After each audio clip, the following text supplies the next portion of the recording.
Menteri Rangba Jalau Konrad Kesangma Haka Arfly Terik Naitung Arajat Penru Lasam Yagisti Ajingram Naga Scheme Chief Minister Special Development Fund Haka Jalang Bapenlong Hayingsa Ajangu Hashlong. Yagan Ekajikishan Pisa Lai Shakikan Hun Trekam Baperoper Kishnong Gitau Kijaka Pule Kikna Elekai Bagdar Bashnong Bakin Patrika Make Scheme Daga Jingtmu Bapenkline Yakajingdon Kijingte Hakishnong Gitau Bat penjanai yak jing sakri pajba hakeleng hagajela. Na pedeng blayo yak negi jingarap kedai kesencuk ramba isnong dorba right matan. Chibak aklur matem sport cultural club. Light nong rim upar primary school. Church of God Sarangkham. Rangthong cultural club. Bat sport association. Rich Long Ministries, Miso Welfare Society, Umpling Presbyterian School, St. Anthony's Higher Secondary School, Barkinomik Mat Nagishnong, Jonki District Baper. Kikam Blabetengka, Kintop, Yak Jingte School,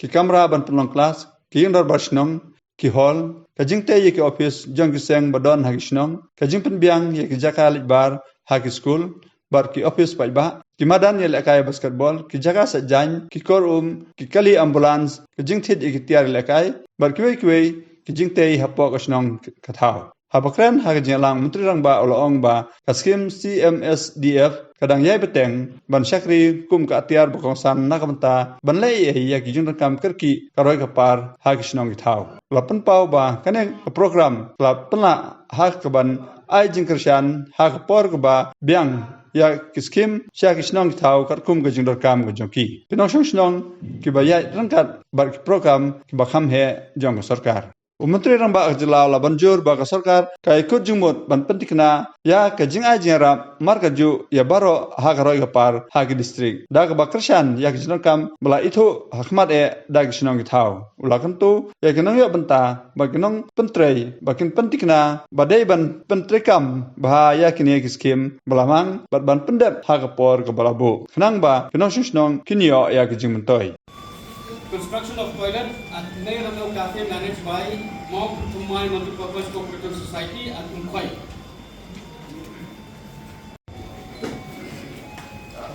And construction of additional classroom at Barato Presbyterian Secondary School. Barato Presbyterian Secondary School.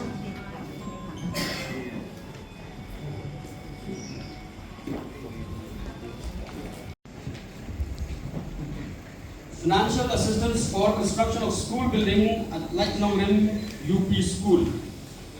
Light Nong Rim Nong School,